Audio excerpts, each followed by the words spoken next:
Hello and thank you for coming to the One Point Mail User Help Guide video series. This video is going to be really fun for me. It's going to be about our suppression tools in One Point Mail. I think we have one of the best suppression suites in the email space, and I'm really excited to show you guys how to use it and what it can do for you here today. So let's go ahead and get started. I'm on Home Dashboard, and about halfway through my main menu option over here is a suppression tab.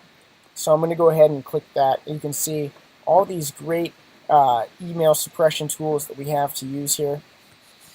Global email suppression is the first one. This is probably the tab that you're going to use most. There's a couple ways to use this particular screen, okay? So let's go through everything to make sure you don't get confused. Global versus local, okay? A global suppress means that this email address you're about to enter in is going to be suppressed on the account level. In no way after you globally suppress this name will it ever receive mail from your account, even if it makes it onto one of your lists or into one of your mailings. They will not receive a piece of mail. So I will go ahead and suppress myself.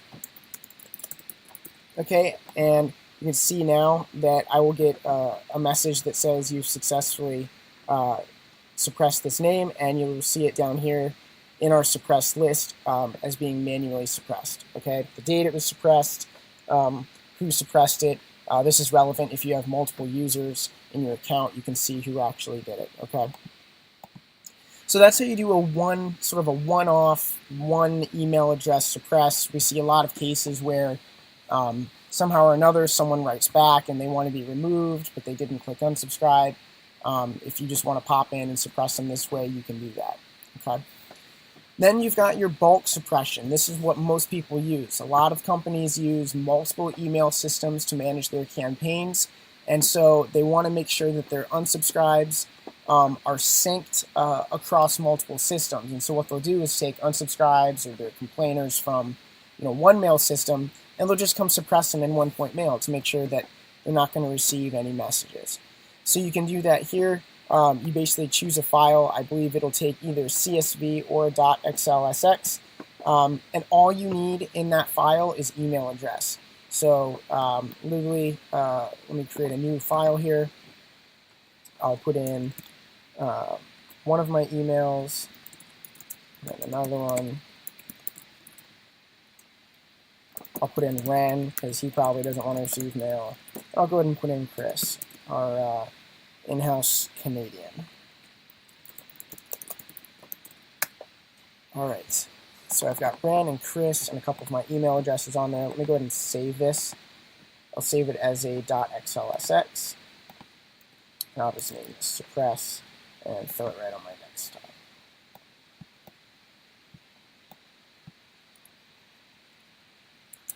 So I'm going to come back into One Point Mail. I'm going to choose my file, desktop.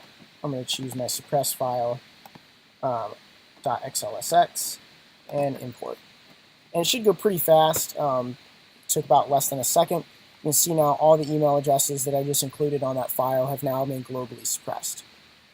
So really easy to use. Let me flip this switch over here up top to local. Okay, and what this allows you to do is suppress some names, but only if you're targeting a certain list. So if I have Ren on list A and list B, but I want to suppress him only when I'm targeting list A, that's where this would come in handy. To be honest with you, not many people use this feature. Most suppresses are done globally. It's very rare that you get an individual who says they don't want to receive your content. Usually when they say that, they mean that they don't want to receive any of your content, period, not just some, but they want to receive others. Granted, there are situations, which is why we included this tool, but it's just fairly rare. So I'm going to go ahead and move over here on my suppression tab. I'm going to move to the second option, which is global domain suppression. This is one of my favorite features in this product. We have the ability to suppress domains. So we use this in-house for a number of different reasons. If we're doing some marketing and we think it's a domain that really has a low probability of actually getting through or opened, we'll go ahead and suppress it just because we don't want to register those unopens or those bounces. So for example, we'll put salesforce.com in here, right? And that'll Oops, you have to enter in a reason. I'll just put in a competitor. And you can see now that Salesforce.com has been suppressed. We'll also do this for a lot of our current customers, so that way we know we're not hitting individuals who have already signed up for a one-point mail, with targeted marketing messages. So I'll do Social Sweepster. I'll put in current customer. Okay, and what this is going to do is make sure that any email address that makes it on to one of your lists or into the mail engine with this domain is just going to get wiped out. It's not going to get sent. So really convenient. You can cover a lot of ground by suppressing particular domains. You can really suppress a lot of names with only creating one rule. You can upload. I've now moved to my third option under suppression here. You can upload a list of domains. This is going to be just like importing a list of individuals you want to suppress. Basically just an Excel file like I've created, except instead of putting in email addresses, you just put in a bunch of domains. And then you would come back here to one-point mail. You would create your list. I'll just call this domain suppress list. And then you would import to that list via our import engine here. Okay, you would import your list of domains, and you're good to go. It's basically the same tool as this global domain suppression, except it allows you to upload many domains at once versus having to do a one-off. I'm going to move now to wildcard suppression. Okay, and wildcard is a very powerful tool. We always say with great power comes great responsibility. This tool, you can create literally any rule that you want for suppressing. And so you can see that in this particular account, we've included sales. And the reason being that that is a role account. So basically, any email address that makes it into this account where the string of text sales is in that email address anywhere. So that's to the left of the @ symbol, to the right of the @ symbol. Anywhere in that email address will not receive an email.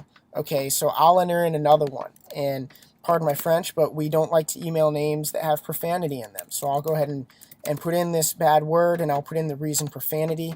And you can see now that any email address that contains this word will not be emailed to, and here's the reason. So a really great tool. Role accounts, profanities, things like that are very common uses that we see for this tool. Okay. And last on here is MD5. So MD5 hash is simply an encryption method. So if that's something that you or your team uses, we do have the ability to upload MD5 hash to suppress against as well. For 99% of people, this is not relevant, so I don't want to get hung up on it. So that's our suppression suite. If you have any questions, feel free to call us at the 1-800 number on our website, or shoot us an email at support@onepointinteractive.com. And thanks again for visiting our help guide user video series.